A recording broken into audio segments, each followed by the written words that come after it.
Gopijana Vallabha Giribaradhari Gopijana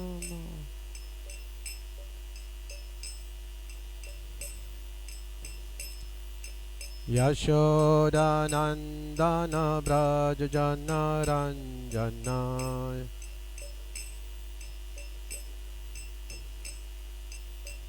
Jamuna Tira Vanachari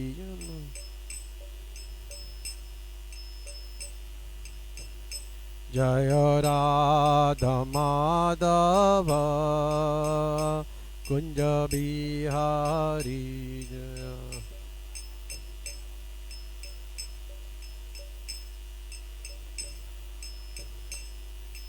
Gopijana Vallabha Giribaradhari Gopijana Vallabha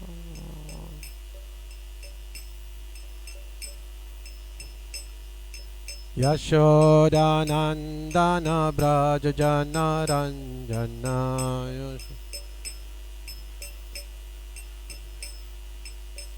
Jamuna Tira Vanachari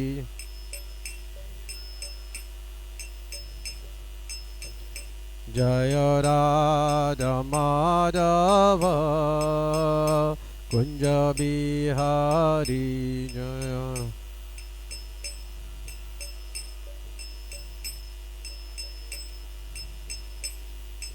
Gopijana Vallabha Giribaradhari Gopijana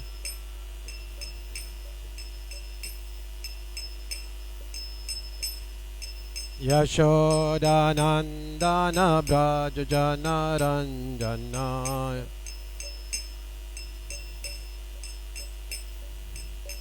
Jamuna Tira Vanachari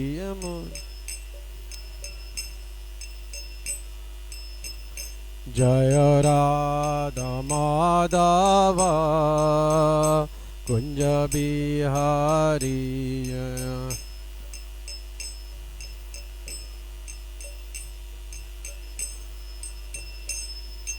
Gopijana Vallabha Giribaradhari Gopijana Vallabha Giribaradhari Yashodanandana Brajajana Ranjana Yashodanandana Jamuna Tira Vanachari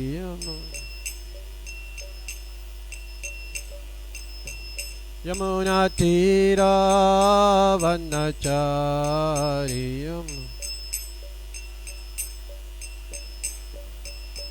Yamuna Tira Vanachari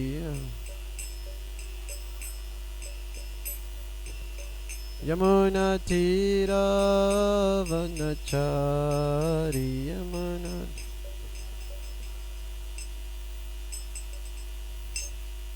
Jai Vishnupad Paramahamsa Pravijacharya Store Shishimata's Divine Grace A.C. Bhaktivedanta Swami Prabhupada Ki Jai Vishnupad Paramahamsa Pravijacharya Store Shishimata's Divine Grace Bhakti Siddhanta Saraswati Goswami Maharaj Prabhupada Ki Anantikoti Vaishnav Vrinda Ki नाम आचार्य श्रीदास ठाकुर की प्रेम से कहो श्री कृष्ण चैतन्य प्रभु नित्यानंद श्री अद्वैत गदाधर शिवसारी गौर भक्त वृंद की श्री श्री राधा कृष्ण गोप गोपीनाथ श्याम कुंड राधा कुंड गिरि गोवर्धन की वृंदावन नवदीप धाम की Ganga my Jamuna my की भक्ति देवी तुलसी देवी की सामवेद भक्त वृंद की निताय गौर प्रेमानंदे.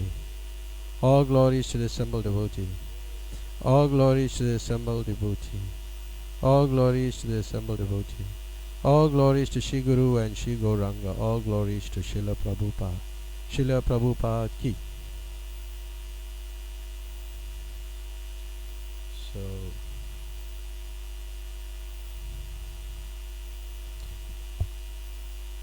Om Namo Bhagavate Vasudevaya.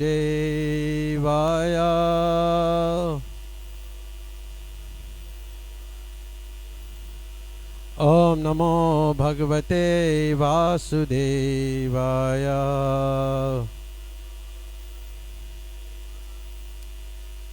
Om Namo Bhagavate Vasudevaya.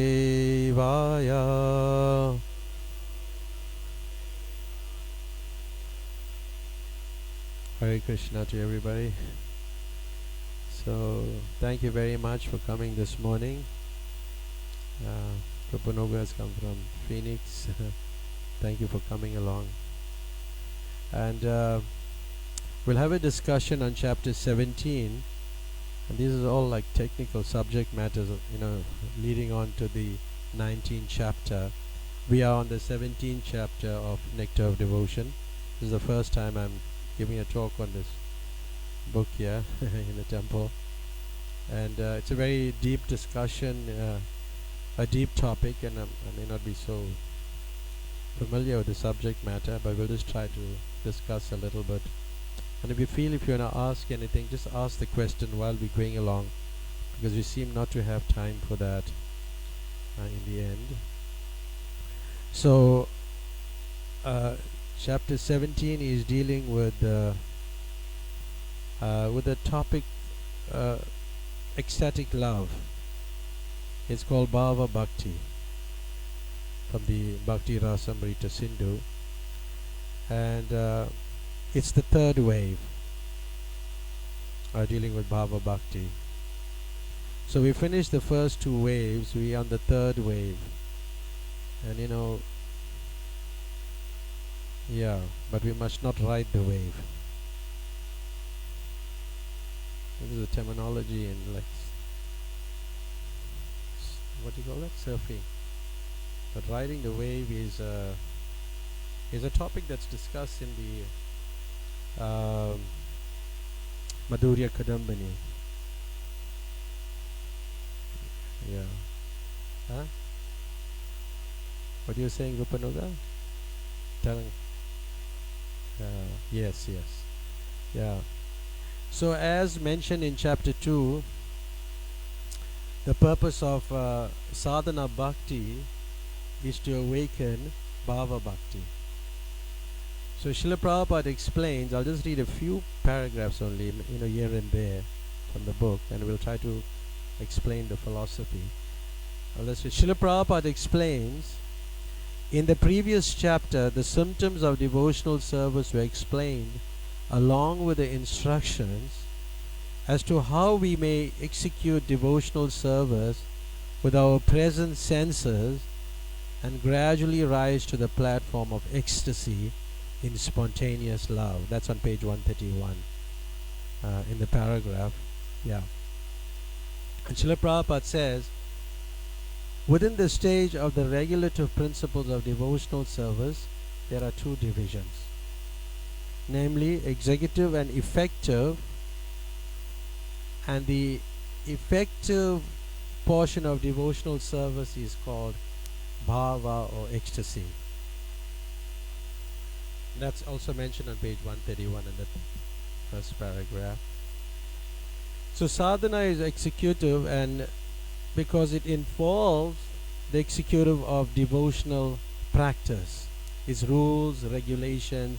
We're bound by rules and regulation, and we just accept that and we follow it very strictly.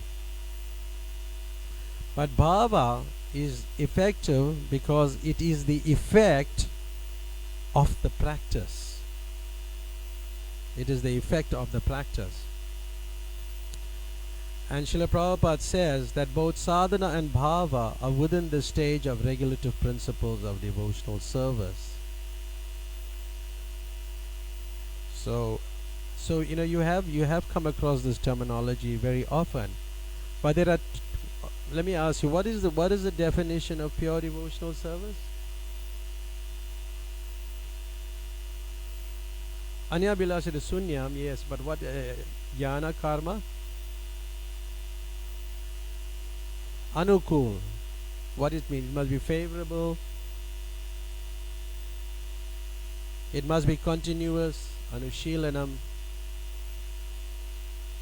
and Krishna must be pleased. But we find that sometimes Krishna is also not pleased. You know, in the case of Mother Yashoda, he was not pleased, and that's very. It's another topic, but uh, it's quite a deep topic. You know, the pastime of Mother Yashoda. Whenever I'm chanting, I'm looking at that picture of Mother Yashoda there. Yeah, and Krishna must be pleased. But what if Krishna is not in that pastime? You find Krishna not pleased. But still, you know, it's been discussed so time and time over and again that Mother Yashoda does everything for Krishna to please Krishna, and the Acharya's commentary on everything is conscious, and everything in the spiritual world is conscious. So when the milk was boiling over, you know, Mother Yashoda left baby Krishna and went to tend to the milk on the stove. Did she do the right thing? Yes and no, right? Yes.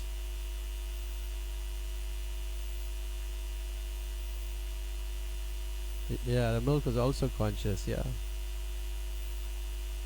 So, which is more important? The milk on the stove or the milk, the breast milk, feeding baby Krishna with the breast?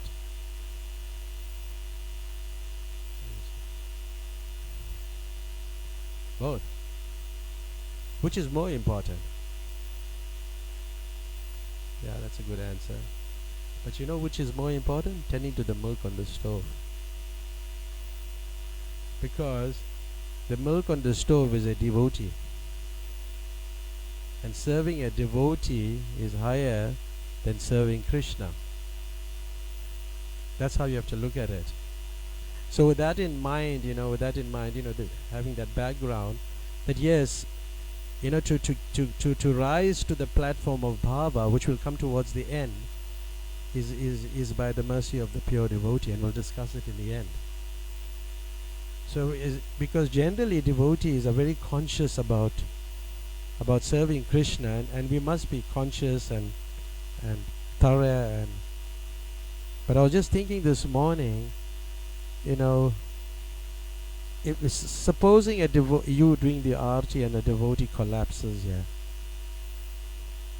will you continue the arti? Some devotees will,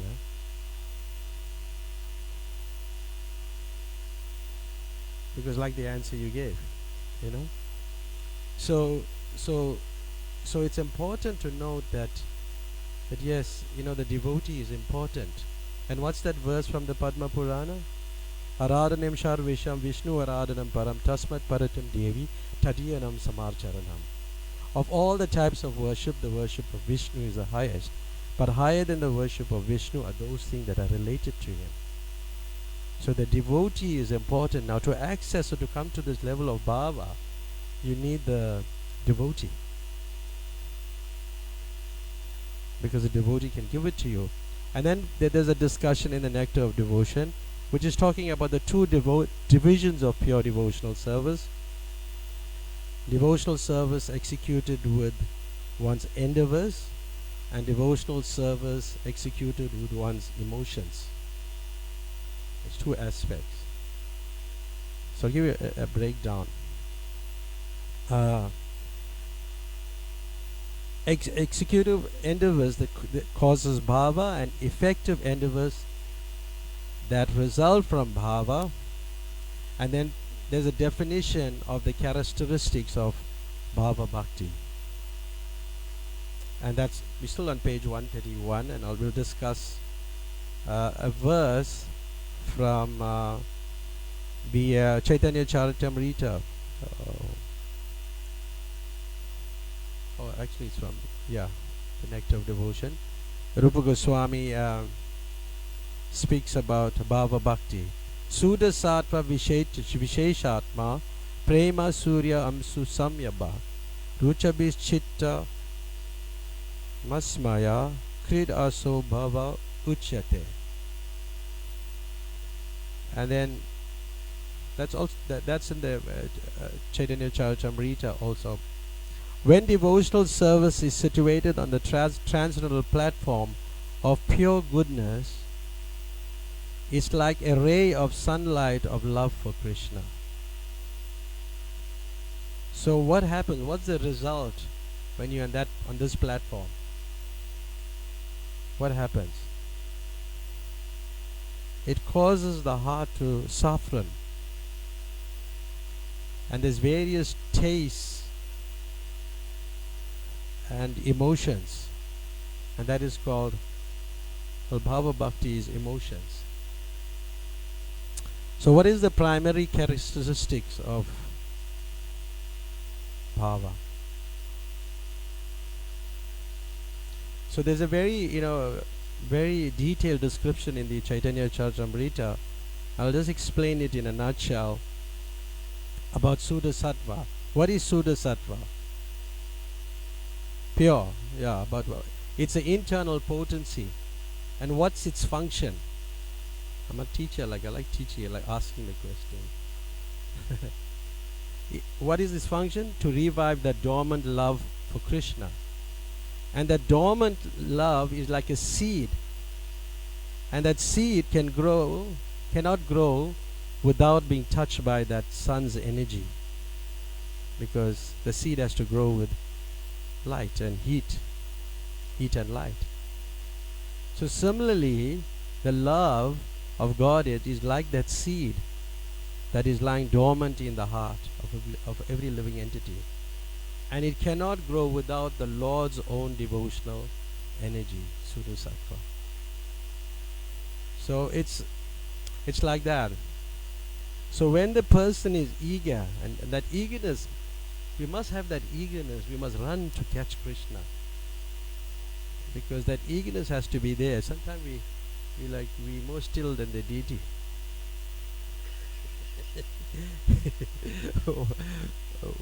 One day, Raghunath told me that one devotee is sitting there, and he said he's more still than the deity, than Prabhupada. So we have to be enthusiastic, we have to be very enthusiastic to serve. So then that potency may enter our heart. But how does that potency enter? To the mercy of a pure devotee. So therefore, you have to have the mercy of a devotee. So when Suddha Sattva, that internal potency of Krishna, energizes the seed, it causes it to sprout. And that's like the first sprout of prema. Because bhava is preliminary. It's like the first ray when the sun is coming up, like the first ray. Like the first ray. Bhava is the sun ray, you could say, and prema is the sun itself. Like that it is. First ray and the sun. So like that, like the sun's rays and the sun are non-different. But there is a distinction in the quantitative intensity, because the ray won't give you the same intensity of heat like the sun itself. So prema, when one reaches that love, that is when it reaches pure love, it's like the sun. And it's like, generally when somebody is like in that ecstatic mood, you'll find that he's very bright, isn't it? Very effulgent. Yeah. So according to Rupa Goswami, Suddha Sattva, what is Suddha Sattva? Internal potency is composed of the Samvit and Ladini potencies of the Lord. What does Samvit mean? The cognitive or the knowledge-giving potency. And then Ladini is the devotional potency. So this Samvit, this knowledge-giving potency or the cognitive potency, descends into the heart of a devotee. And then he empowers the devotee to perceive Krishna. That knowledge enters. Then he can perceive Krishna. So the Lord's Ladini Shakti is also there. It also descends in the heart and it empowers the devotees. Then he fully manifests love of God. So that's how it works. So the Lord's Ladini Shakti, Samvit Shakti, you're familiar with this term. When they combine the Samvit and Ladini Shakti, when they combine, then you begin fully to relish Krishna as the supreme object of love. This is Bhava Bhakti, the awakening of love of Godhead. This is the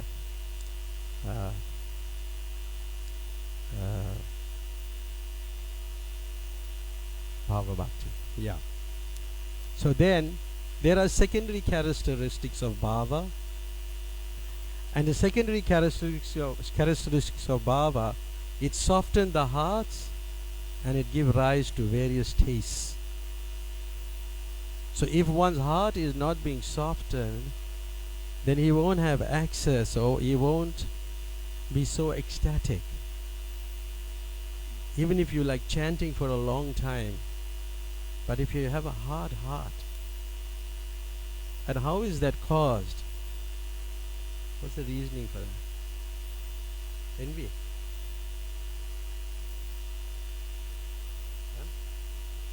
Offenses. Yeah, it becomes like steel framed, and steel is like hard, as the Bhagavatam explains in the second canto. Your heart becomes very hard, steel frame. So you don't have access to this love. Just like sometimes we chanting and we running around, and some devotee in the back, he's just waiting when this is going to finish. It's also there. Some people are not even chanting. You also see that. So the heart is very hard.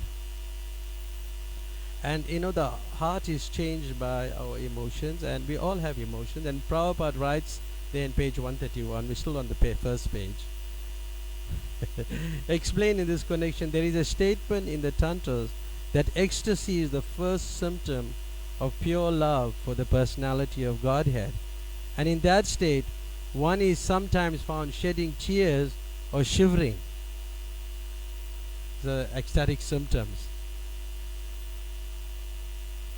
Just like there is when somebody is very ecstatic, and if he's in this platform of shedding tears or shivering, so when it is when there's cold tears, then it's out of jubilation. But when it's a little warm, then it's maybe mixed with anger. So you can judge, somebody may be crying, but it may not really be on the platform of ecstasy. So the descriptions given in the Nectar of Devotion. So generally when somebody is also experiencing that, the Bhagavatam explains it. It's in the later chapters of in the Nectar of Devotion, where the person actually becomes, his eyes become reddish, and there's also an itching sensation, which causes this sufferer to rub his eyes. Because sometimes you see, like when we get our eyes go inside, it's going red. You want to kind of rub it with your hand. So this is like softening the heart, and these are the symptoms, the experiences you have. Also, how is this? How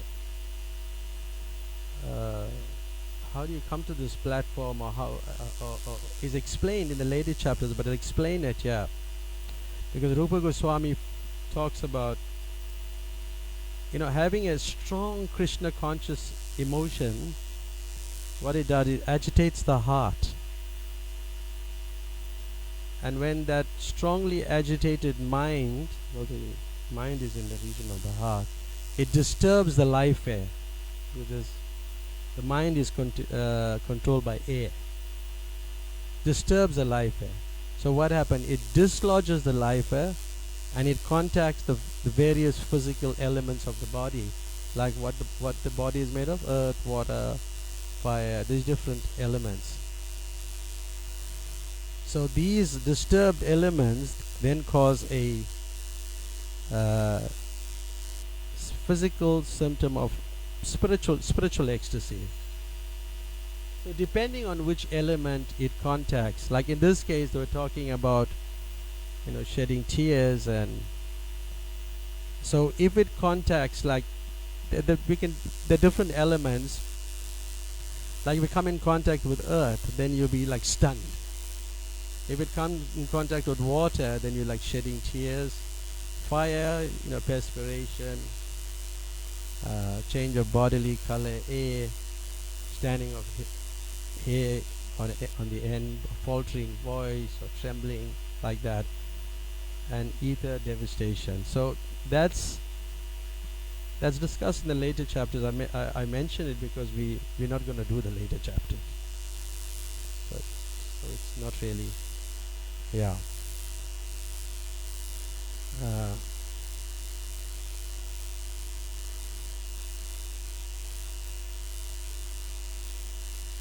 Raghunath ki.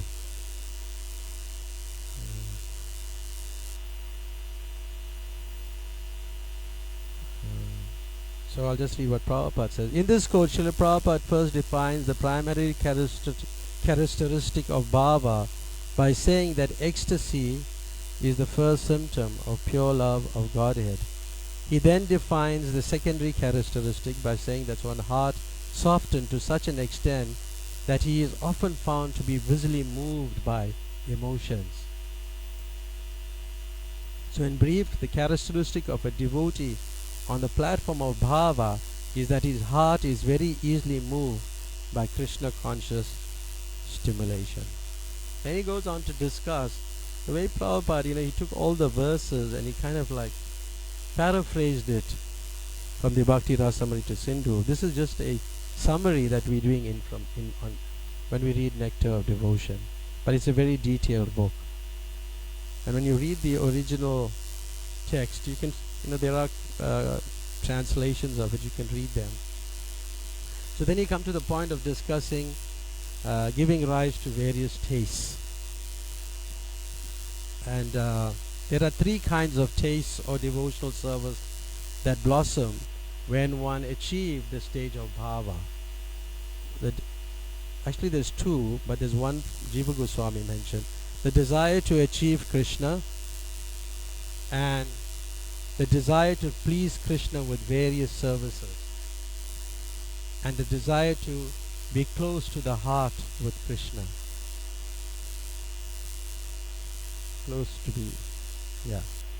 You want Krishna very closely. Then he goes on to discuss the nature of bhava. When you break it down, it's like this. You break it down. So bhava, it permeates one's consciousness to such an extent that it appears to become one with the mind.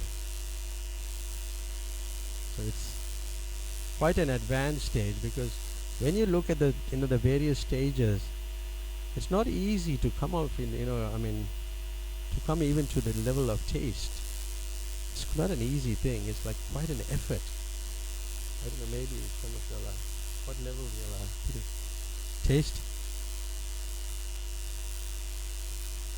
Not taste. Rukmini? Rukmini has taste. She's always doing something for Krishna. Preaching and yeah.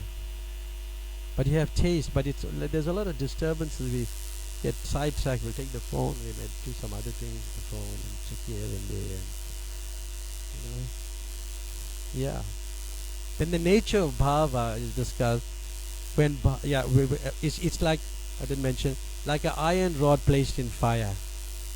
It becomes like that. So it appears to be one. Then Srila Prabhupada in page, now we're moving on to the next page, 131, 132, he describes the state of samadhi. After the outward appearance of these ecstatic symptoms, they stay within the mind, and the continuation of the ecstasy is called samadhi. Bhava is relishable by nature, and it also causes one to taste and realize the sweet pastimes of the Lord. Srila Prabhupada thus states, this stage of appreciation becomes the cause of future exchanges of loving affairs with the Lord. We're now on page 132. So, if I may ask, what is your favorite pastime? Which pastime you like? Jai, what's your favorite pastime? Huh? Yeah. I've known Jai Sachinanda for many decades, almost coming to the fourth decade now. His service was at the book table, but there were nice sweets should come. Lovely sweets. I don't know, I think he should distribute them, right? Yeah. I don't want to tell the truth now, but anyway. Yeah, but um, so we're talking about taste and pastime. His pastime was prasadam. Other devotees, he relishes prasadam. I think he's Sita Devi. You like the Damodar leaf?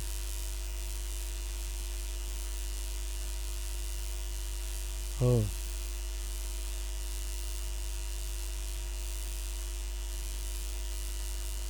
So why the two fingers too short? What does it represent?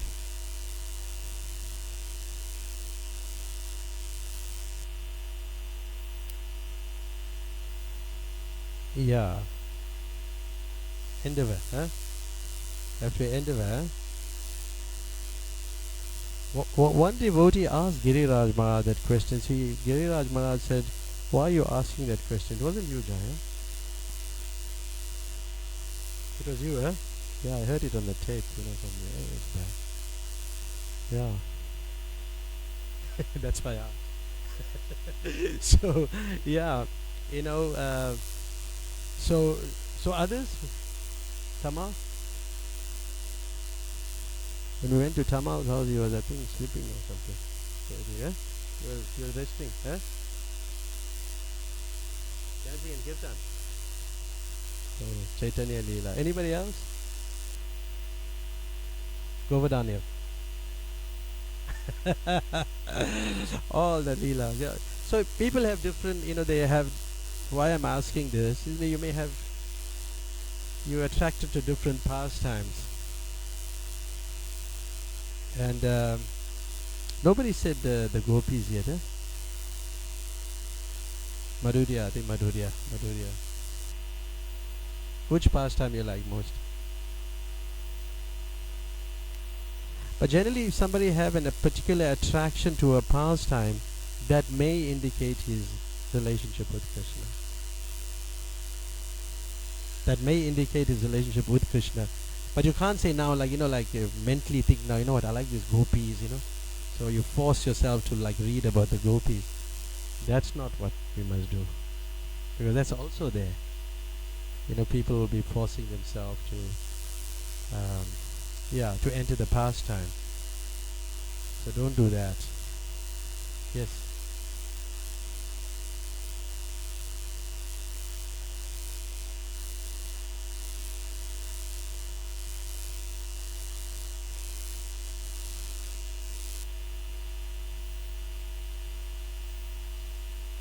Wow.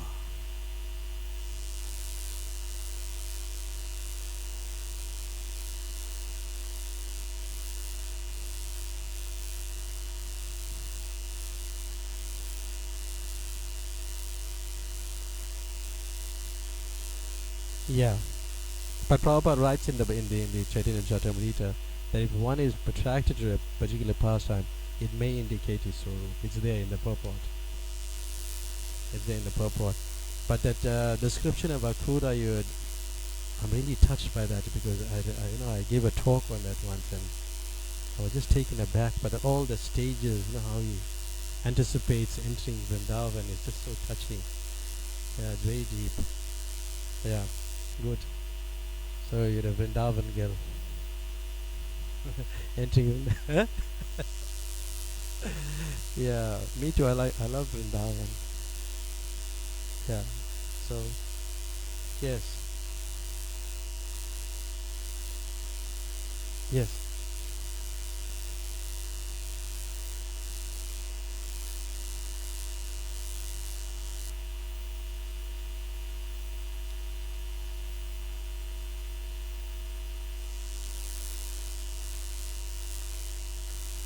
Can you get the microphone?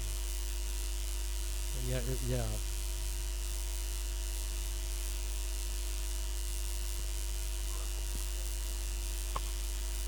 You don't know how to. Press the bell. Oh, no. Haribo? Haribo? Yeah, yeah. Yeah. What happens when you the love in your heart is it's reawakened, but due to insufficient knowledge, you don't know how to go further than that, and you're kind of stuck there.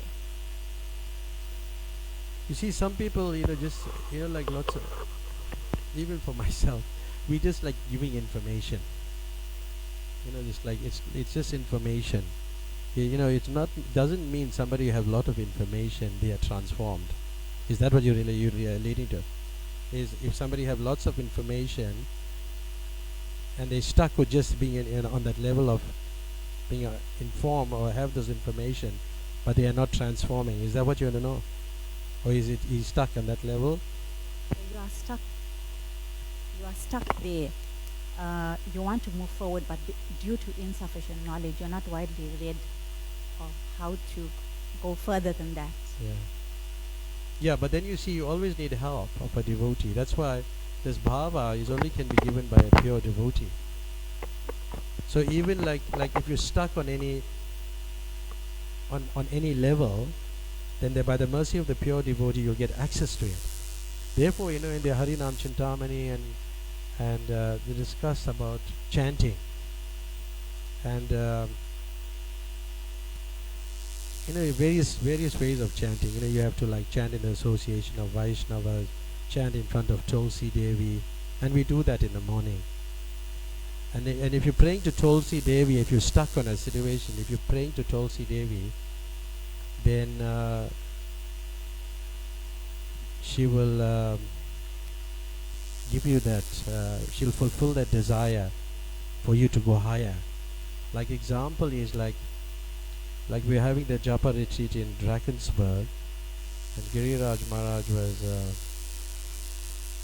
was chanting. We were chanting the 64 rounds on that day, and then he came to like maybe the 54th round or the 50th round, somewhere there, but he was stuck,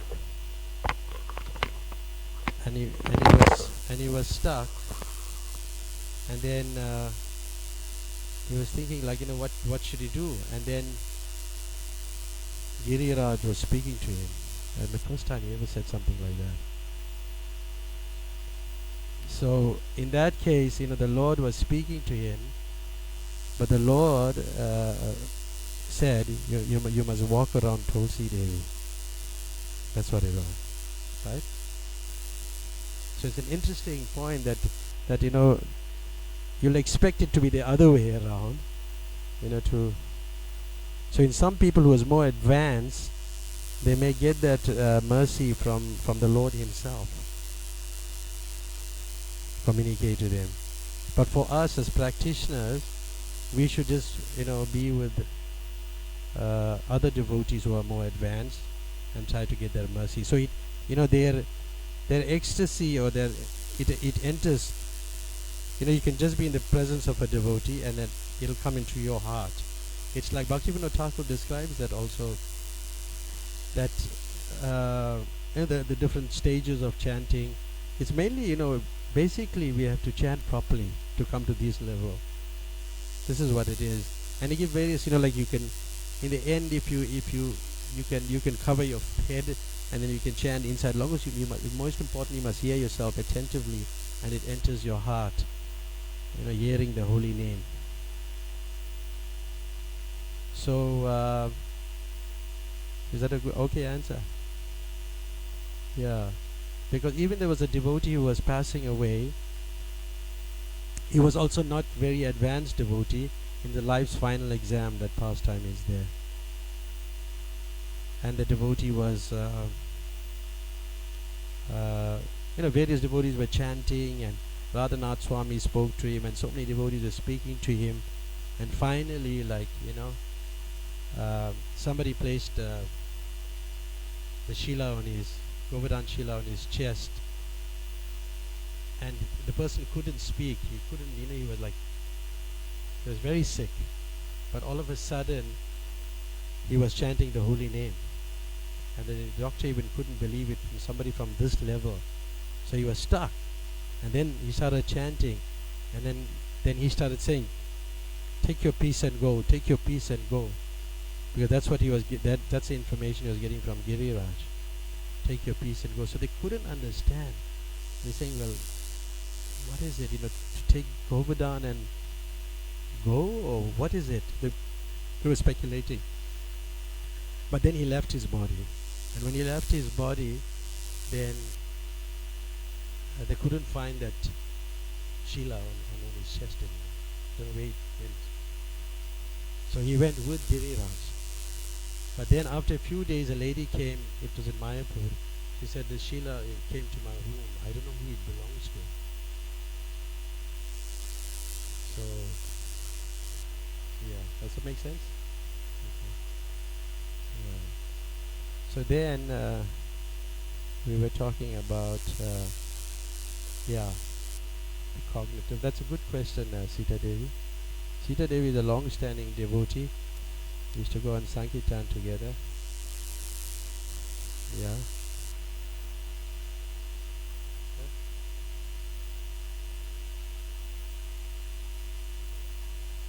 You got a question? Oh, add to it, okay. Yeah, sure.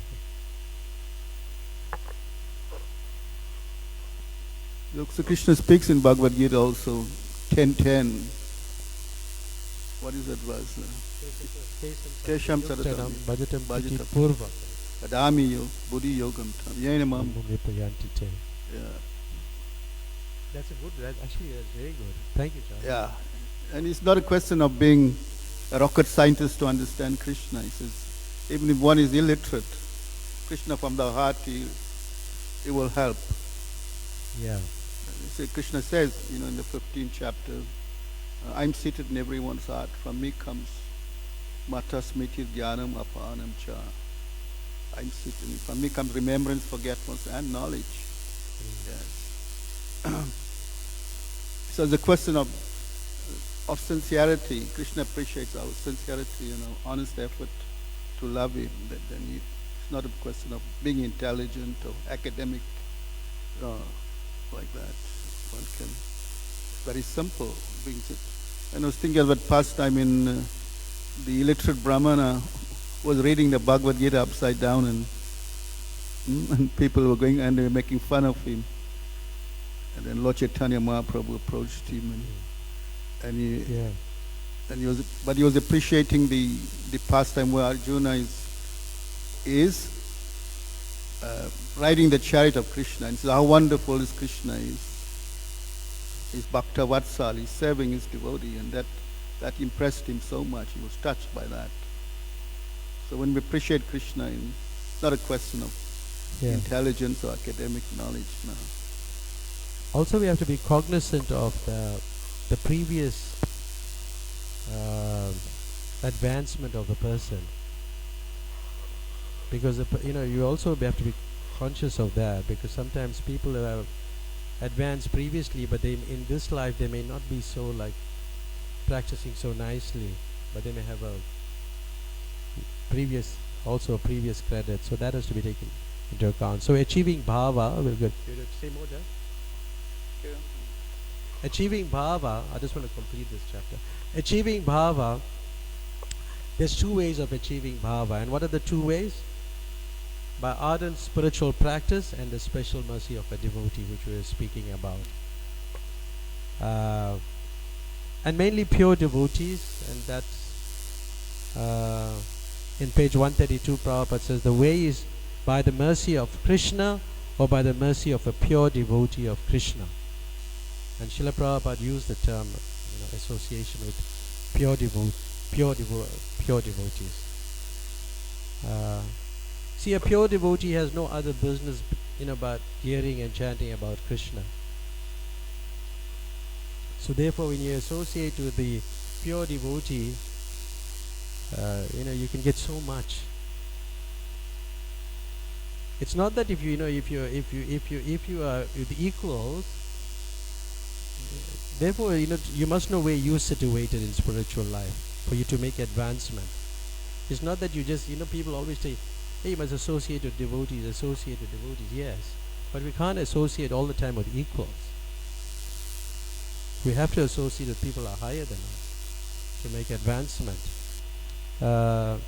But it's and now in page 133 Prabhupada says, it is essential therefore that one constantly associate with pure devotees who are engaged morning and evening in chanting the Hare Krishna mantra.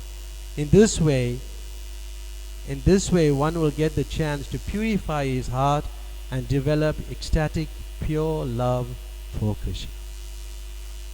So then we come then we come to the different ways you can achieve, and we'll try to conclude it, and then we can take a few more questions. Bhava is achieved by practice, like Vaidhi Sadhana Bhakti and Raghunath Sadhana Bhakti.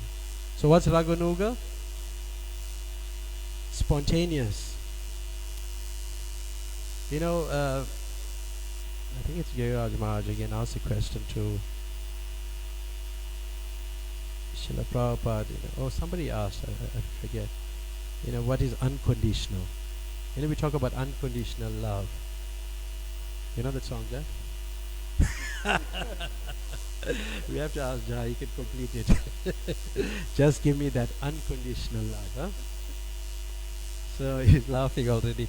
So yeah, unconditional love. But Prabhupada's definition of unconditional means spontaneous. We think it's like without conditions, but it's in the category of spontaneity. Yeah. So bhava attained through Raghunath and by Vaidhi. So then Prabhupada gives example, and he quotes from different scriptures, and then he talk about Narada Muni, and this is by Vaidhi Sadhana Bhakti, where he served the Bhakti Vedantas. That's considered to be Vaidhi. Why?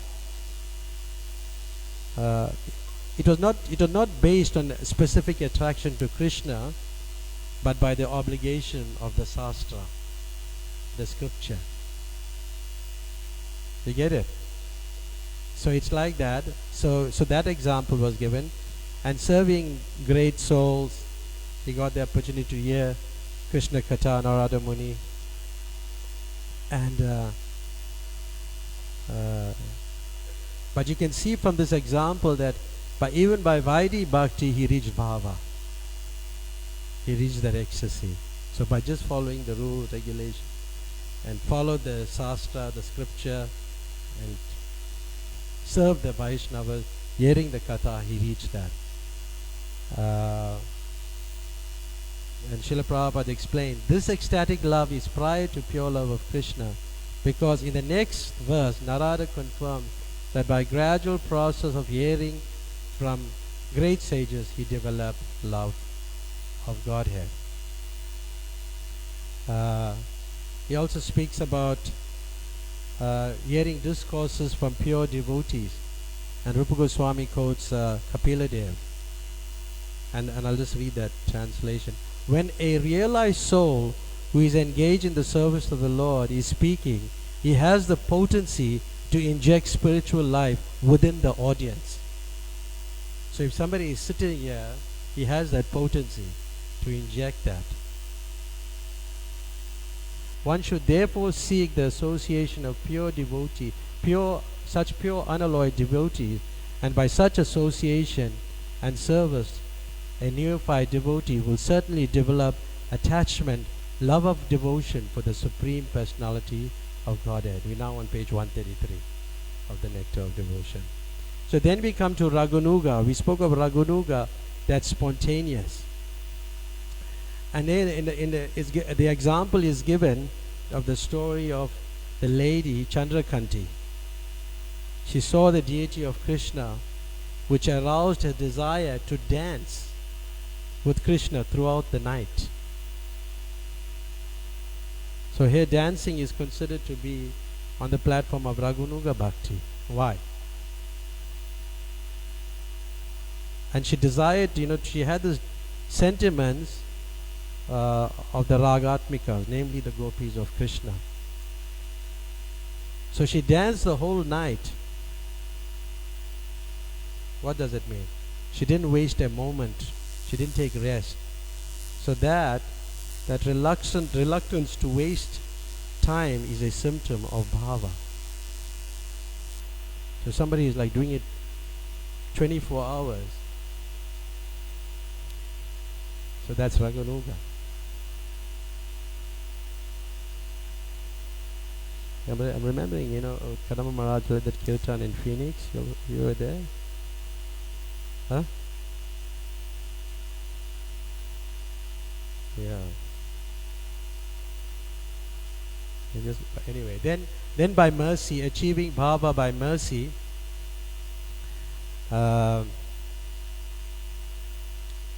it's like getting a doctorate degree, honorary doctorate degree. It's like that, You're not qualified to get it, but like Dr. J.N. Reddy got you got an honorary doctorate. He was a leader of the Solidarity Party. You remember him, Joy? Yeah, he got an honorary doctorate. So there are actually three ways. One by verbal blessing by appearing in person to the devotee, and by heartfelt unspoken blessings. So three ways. And we'll just discuss the three ways as examples given by Prabhupada, and we'll close up. Verbal blessing, he quotes the Narada Purana, illustrates a devotee achieving mercy through verbal blessing. And again it comes to Narada, who came to the level of bhava. And it said there actually it's Rupa Goswami, O best of the Brahmanas, I wish that you may develop unalloyed devotional service to me, which is full of transcendental bliss and all auspiciousness. So that's verbal blessing. Then he goes on to like blessing by personal appearance. Then he quotes the Skanda Purana. And when the inhabitants of the Jangala province saw the personality of Godhead Krishna, they were so stricken with feeling that they could not withdraw their glance from him. So that's like darshan. Second one. And the third one is heartfelt blessings.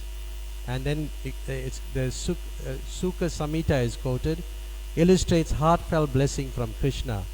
And the examples of Sukadev Goswami, he reached bhava whilst being in the womb of the mother. So then we finish chapter 17, and there's two more examples. One is of Prahlad Maharaj, who received the good wishes of Narada while within his womb of mother. And the second example is Mrgari the hunter, who became an exalted devotee simply by the good wishes of Narada Muni. And I'll just read the last part. The southern division of the Bhakti Rasamrita Sindhu, 20 to 34 of Nectar of Devotion, give a more detailed analysis of the transcendental symptoms of bhava. Srila Prabhupada therefore stated, this ecstatic love of Krishna can be divided into 5 divisions, which will be described by Srila Rupa Goswami later on. This is on page 134. So it's 8:29. We finished it. We completed this chapter 17.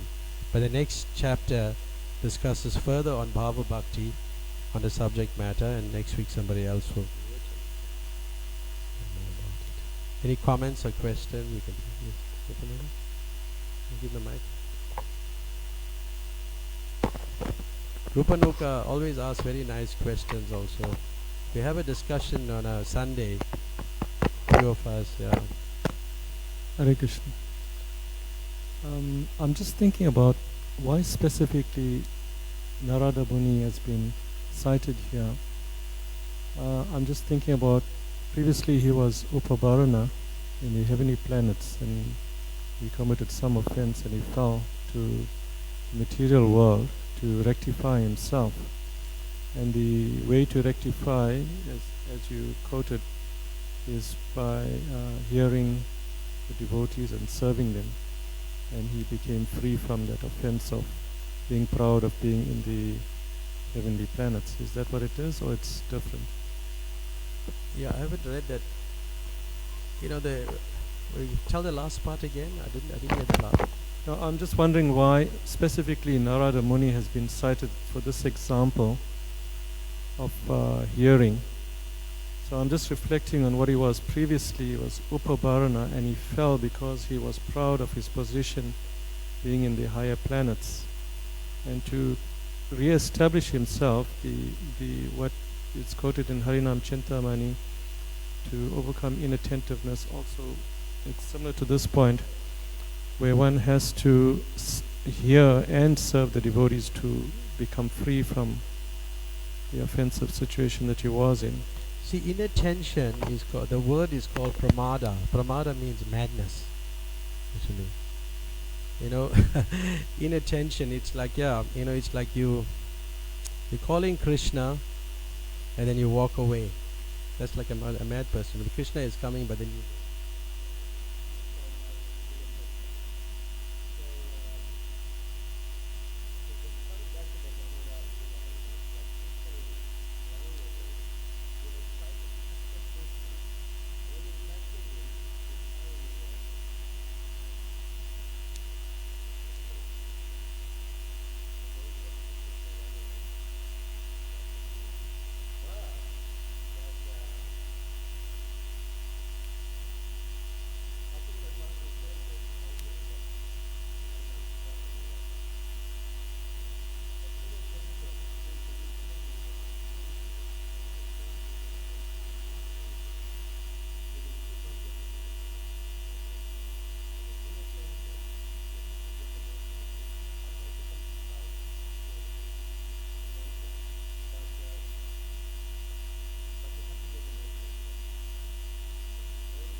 And pride is very difficult to give up. Very difficult. It all comes like, when you're envious, as you was talking about envy,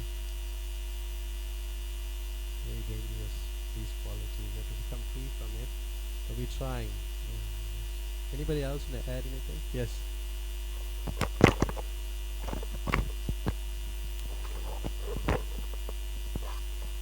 Yeah, Narad Muni was, before he became Narad Muni, he was cursed by the... Narad Muni tells the story to Vyasdev in the Bhagavatam, that there was a kirtan party going past and they were mocking. And Prabhupada, I think, comments he was chanting bioscope songs, Bollywood songs. And they cursed him to take birth in womb of a Sudra woman. That's how Narad, But fortunate for him, there was some Bhakti Vedantas that were in the area during the Chaturmasya, the 4 months. And for 4 months, he had the association of these wonderful sadhus, and they were discussing Bhagavatam, Katha. And of course, Narad Muni would serve them. His mother would cook for them, for these sadhus, and then he would take the remnants of the food by their permission. But he was so wrapped in hearing, with rapt attention, he was listening to them, and this is how he, by serving them and hearing from them, he got some realization. He became self-realized. Yes. Yeah. So hearing is very important. So try as far as possible to come and hear the philosophy. If anybody is speaking, you should try to make it your duty to come and hear whoever speaks. Sometimes we give more attention to the, like we try to find out who's speaking today, who's giving class. Then you may decide not to come, So it's like we should, not worry too much about the person herself, but what is coming out of the person. Like what is coming out of this microphone, hearing the sound, So sometimes we too much in the bodily concept of life, and we may avoid hearing. But when you sit and hear, it may trigger something in you. The person is speaking in general, you're not the body, you're spirit, soul, but it may trigger something in you that will give you a different realization. So we must take advantage of hearing, especially if you're living in an institution like this. Yeah. Anybody else? Very well. Sorry, just hogging the mic. Yeah. Yeah. Raghunath wanted to say something after that. Yeah, the question of bhav, it's a kind of very high level of Yeah. attaining to love of God. But the advanced devotees, they we know the symptoms of bhav, but they never exhibit it in public. Yeah, no, that's true. Yeah, I mean they internalized and sometimes they, there's a danger that we may imitate these symptoms and take it cheaply also. We may show sometime momentarily, like in a kirtan, we may get ecstatic and momentarily, then be ecstatic and dance and chant enthusiastically, but then we come back down to earth. Yeah. Yeah. So, like, there's no other, except for Lord Chaitanya Mahaprabhu exhibited these astika bhavs, these 8 symptoms of this, mentioned very in detail in the Nectar of Devotion. Yeah. Those symptoms, anyway, sometimes in an ecstatic kirtan you may feel something momentary, yeah. That is momentarily that happens. But you know how you have to look at it. Rupanuga always remind me of this verse from the Bhagavatam. Evam vrata swapriya nama kircha jatanu raga drita chitta uchahi hasito rodito rovito gayati un madavad nirchati lokabaya. It's like the holy name of the Supreme Lord actually brings one to the stage of love of Godhead. And and I'll read that translation. When the devotee is fixed in his vow as an eternal servant of the Lord, and he gradually becomes very much attached to a particular name and form of the Supreme Personality of Godhead, as his heart melts with ecstatic love, he laughs very loudly, or cries, or shouts. Sometimes he sings and dances like a madman who is indifferent to public opinion.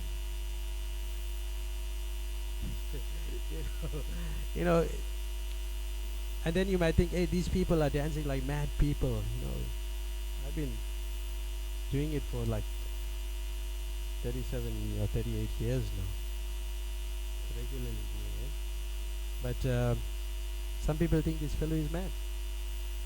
Even devotees think, hey, what's this people? Sentimental, and in your mind you're thinking of so many things. But that you must not do also, because you don't know what the devotee is experiencing.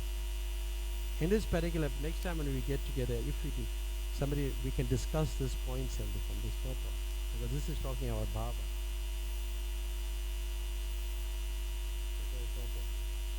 Yeah. And people, like even somebody who don't dance is also okay, because they can experience Krishna within their heart also. It's not necessarily, but dancing according to Prabhupada which he writes in the, which is in that science of self-realization. It's like the first symptom of somebody who's advancing. You're teaching that book, right? It's there.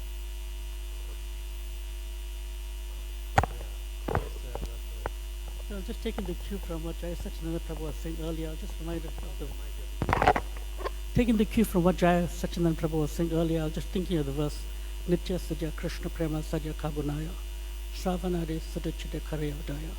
That that Krishna Prema is naturally in the heart of every devotee. But only when we come in contact with the pure Vaishnava, then it is like